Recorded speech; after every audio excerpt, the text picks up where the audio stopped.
amma fakkeenyaaf gara magaalaa tokkoo deemtanii naannaa tokko keessa geessanii yoo karaan isin hirkaatii bade iddoo isin jirtan sun maal akka jedhamu maaliin akka moggaafamee fi bakki isin dhaabataa jirtan sun eessa akka ta'e sirriitti karaa gabaabaa fi salphaa ta'eetiin sekeendii 2 gidduutti silkii keessan fayyadamtanii akkamitti akka beekuutii dandeessan isinitti agarsiisa jechuudha.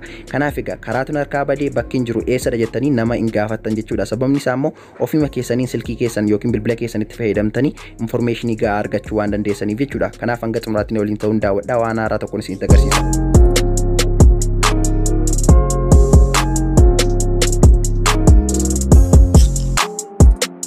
salphaatti applicationin arra isiniif qabadhe dhufe kanatti fayyadamtanii eessa akka jirtan exactly iddoo isa sirrii ta'e magaalaa keessa jirtan biyya keessa jirtan naannoo isaa sirriitti calculate kan isiniif kennuuti danda'uun isinitti agarsiisa jechuudha.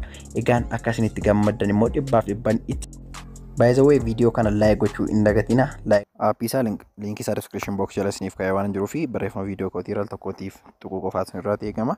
Saniin booda kun akkaataa kanaan pisa bakka kanarra tuquudhaan buufadhaa kan jedhu linkii kanatu jira. Isa kana innaa isin tuqtanii kanarraatti immoo dhumarra akkaataa kanaan gadi buutaniitu dhumarra dhuftanii lafa diimaadhaan barreeffamee jiru isa kanarra al tokkootiif tuquu qofaatu irraa eegama. Kana tuqnaan bilbila keessanitti gadi isiniif bu'aa jechuudha applicationini. Kanaaf amma haalatti fayyadama isaatiin isinitti agarsiisa. Seentanii egaa ayyamaa lokeeshinii qofaa isin gaafata.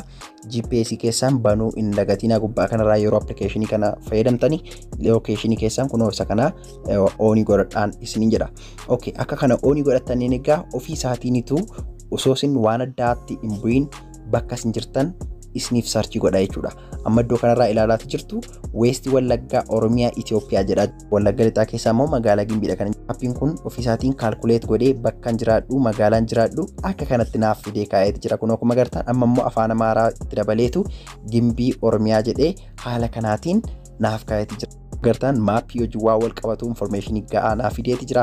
Kanaan egaa salphaatti namni na argachuu ni danda'a. Ani eessa kan jiru yoo karaan harkaa badee beekuutii nan danda'a jechuudha. Bal'inaan informationicha yoo barbaadan immoo bakka kanarra tuqaati.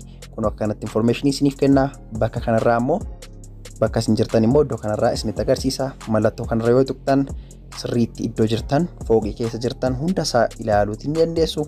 Kanaaf egaa akka kanatti itti fayyadamtu jechuudha. Akkan isin fayyade egaa abdii guddaan qaba. Tajaajila applicationin kun isiniif kennu inni kan biraan immoo namni wayyaa kan dhufee isin fuudhu yoo barbaadanii salphaatti suuraa kaastanii fi iddoo jirtan sana erguu fi ni dandeessu jechuudha. Kana gochuudhaafis wanti gochuun isinirraa eegamu bakka kanarraa mallattoon kaameraa waan jirtuuf ishee kana tuqxaniitu suuraa iddoo jirtan sana kaasuutii ni dandeessu jechuudha. Saniin booda wanti inni isiniif godhu sekeendii 2 gidduutti iddoo jirtan lokeeshinii isaa sirriitti kaapchar godhee suuraa sanarra isiniif kaa'a jechuudha. Suuraa keessan eessa argattu bakka kanarra tuqxu jechuudha. Bakka kanarra yoo tuqxan gaalarii isin filachiisa.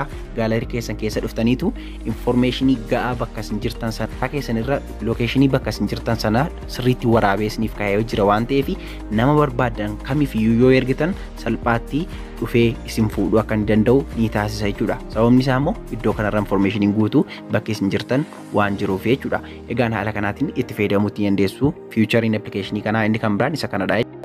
Appiin kun waa hedduu of keessaatti qaba. Garuu yeroo keessan isin jiraatti gubuu hin barbaanne. Kanaaf isinumti keessa seenaatii isaaf immoo ilaalaan isin jedha. Egaan yeroo taanu maal akka isiniif qabadde dhufu barbaaddu waan teekinooloojii wajjin wal qabatu, waan weebsaayitii wajjin wal qabatu, waan qarshii ittiin argattan, waa kamiin iyyuu haa ta'u nagaafadhaa. Comment keessa yaada haaraa yaada bareedaa fudhatama qabu taanaan ilaalee irratti viidiyoo isiniif nan hojjedhan isin jedha. Yeroo taanu deemnee galagalutti immoo bye.